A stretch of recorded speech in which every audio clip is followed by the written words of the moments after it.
মুমিনরা তোমরা আল্লাহর দিকে ফিরে আসো তোমাদের এই জীবন বেঁচে থাকা অবস্থায়। জেনে রাখবা এই জীবন আল্লাহর পক্ষ থেকে এক অমূল্য সম্পদ।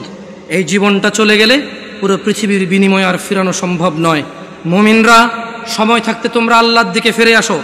আল্লাহ তাআলা বলছেন কোরআনুল কারীমে, হাত্তা ইযা জাআ আহাদাহুমুল মাউত ক্বালা রাব্বিরজিউন, অবশেষে যখন তাদের কারো মৃত্যু আসে সে বলে, হে আমার রব, আমাকে পৃথিবীতে ফেরত পাঠান।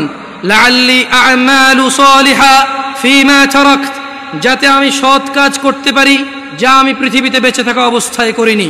খাল্লা, আল্লাহ বলবেন কখনো না। ইন্নাহা কালিমাতুন হুয়া কাইলুহা, এটা তো তার একটি বাক্য মাত্র যা সে বলবেই বলবে। ওয়া মিন ওয়ারাইহিম বারযাখুন ইলা ইয়াউমি ইউবআসুন, তাদের সামনে বারজাখ থাকবে উত্থান পর্যন্ত। ও নয়াপাড়ার মানুষরা, তোমরা আল্লাহকে ভয় করো, আল্লাহকে ভালোবাসো যেভাবে ভয় করা উচিত। তোমরা মৃত্যুবরণ করিও না মুসলিম হওয়া ছাড়া।